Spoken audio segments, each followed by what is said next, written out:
अस्सलाम वालेकुम, this is doctor Wasim. कैसे हैं आप सब? ठीक है, फिट है। नई वीडियो के साथ आपकी खिदमत में हाजिर हूँ। सबसे पहले तो कुछ चीज़ें मैं आपको बताता चलूँ कि जिस तरीके से लोगों का रिस्पांस आ रहा है, अल्हम्दुलिल्लाह लोगों को वीडियोस से फ़ायदा हो रहा है। पहले मैं शुगर, ब्लड प्रेशर, ये जो ग़िज़ाई बीमारियाँ थी इनके ऊपर काम कर रहा था इलाज बिल ग़िज़ा के ज़रिए। अल्हम्दुलिल्लाह अभी भी कर रहा हूँ, पूरी टीम है अल्हम्दुलिल्लाह, और लोगों को बड़ा फ़ायदा हो रहा है। जो अमल कर रहे हैं हमारी बातों पे, उनको अल्लाह शिफा दे रहा है और वो बड़ी बेहतर ज़िंदगी की तरफ अल्हम्दुलिल्लाह आ रहे हैं। इसी दौरान जब से मैंने ये एंग्ज़ाइटी और डिप्रेशन के ऊपर बात करना शुरू की तो मैंने देखा है कि बहुत सारे पेशेंट्स मेरे पास आते हैं जो कि गम से गुज़र रहे होते हैं, और उसमें काफ़ी तादाद उन लोगों की है जो यंग है। जैसे उस दिन एक शख्स मेरे पास आया और मुझे कहता है कि डॉक्टर वसीम, मैं गमगीन हो जाता हूँ बग़ैर किसी वजह के, यानी कि मतलब मेरे पास किसी चीज़ की कोई कमी नहीं है, लेकिन बस बैठे बैठे मैं गमगीन हो जाता हूँ। मुझे पूरा इर्द गिर्द की सराउंडिंग गमगीन लगती है और मैं खुशी को महसूस नहीं कर पा रहा था। तो मुझे बताएं इसकी वजह क्या है। तो मैंने उसको जवाब दिया कि वजह जानने से पहले ये देखो कि गम के मुतल्लिक हमारा दीन क्या कहता है, अल्लाह ताला क्या इरशाद फरमाता है। गम जो है ना, वो इबादत का बेहतरीन टाइम है।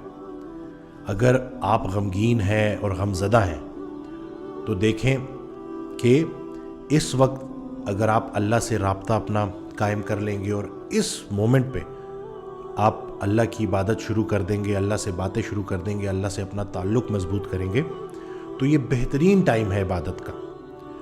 वो खुशी या वो राहत जो तुम्हें सुला रही है, उससे वो गम बेहतर है जो तुम्हें जगा रहा है, वो अज़ियत बेहतर है जो तुम्हें जगा रही है। तो गम ना बड़ा कुछ सिखाता है आपको। गम से घबराना नहीं होता, गम को रीड करना होता है। हज़रत वासिफ़ अली वासिफ़ रहमतुल्लाह अलैह का बड़ा प्यारा जुमला कि गम में गम देने वाला अगर याद रहे तो इंसान बड़ा बुलंद हो जाता है। और एक और जुमला उनका बड़ा प्यारा कि खुशी के छिन जाने का नाम गम है। आपका केस में ठीक है कि आपके पास अल्लाह का दिया सब कुछ है, लेकिन देखें कि कहीं कोई बहुत ज़रूरी चीज़ आपसे मिस तो नहीं हो गई। कहीं ऐसा तो नहीं है कि इतनी नेमतों का अंबार आपके ऊपर है कि कहीं अल्लाह के ज़िक्र से तो आप गाफिल नहीं हो गए। और देखें कि अपने अंदर उस गम के दौरान जो काम आप कर सकते हैं, अपने आप को मसरूफ़ अमल कर सकते हैं। यानी कि जब आपको लग रहा है कि इर्द गिर्द की पूरी सराउंडिंग गमगीन है, तो आप इर्द गिर्द देखेंगे खाली आप गमज़दा नहीं होंगे, हो सकता है कोई एक इंसान गमगीन बैठा हो। तो अगर आप गम में हैं, तन्हा हो गए हैं, तो तन्हाई ही आशनाई है और बेस्ट टाइम है। वज़ू करें और नमाज़ पढ़ें और अल्लाह से अपना राब्ता कायम करें। आहिस्ता आहिस्ता आप देखेंगे कि आपका जैसे जैसे वो अल्लाह से बॉन्ड स्ट्रॉन्ग होता जाएगा, आपका यकीन पुख्ता होता जाएगा। अल्लाह की मर्ज़ी और अपनी मर्ज़ी में जो फ़र्क है उसका नाम गम है। तो बाज़ औक़ात इंसान जो है ना, वो सिग्नल कैच नहीं कर पा रहा होता, अल्लाह की तरफ से जो सिग्नल होते हैं, तो फिर अल्लाह गम दे के अपने करीब कर लेता है। तो ये अल्लाह के करीब करने का शॉर्ट कोर्स है गम।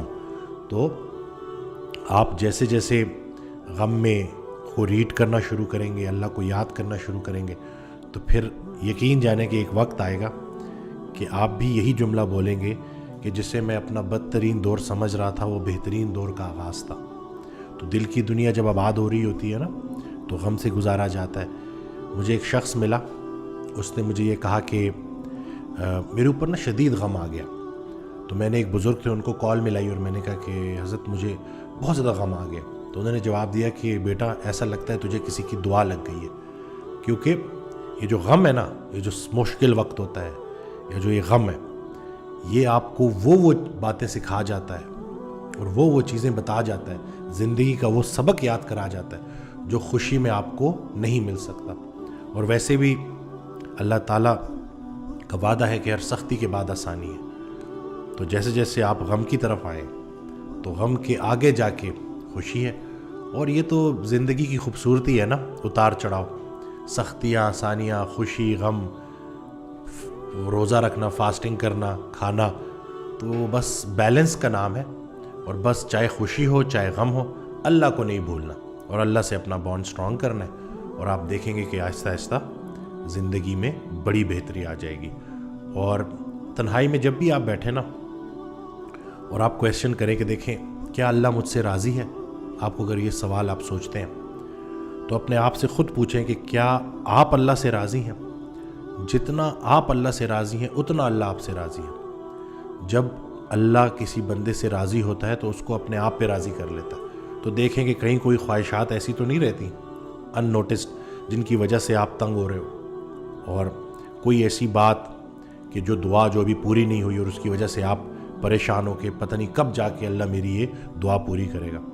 تو اگر آپ نے ایسی اپلیکیشنز بھیجی ہوئی ہیں اللہ کو کہ جس میں آپ نے کچھ خواہش ظاہر کی ہے دنیاوی چیزوں کی، تو ان کو وڈرا کریں اور موجود لمحے پہ راضی رہیں۔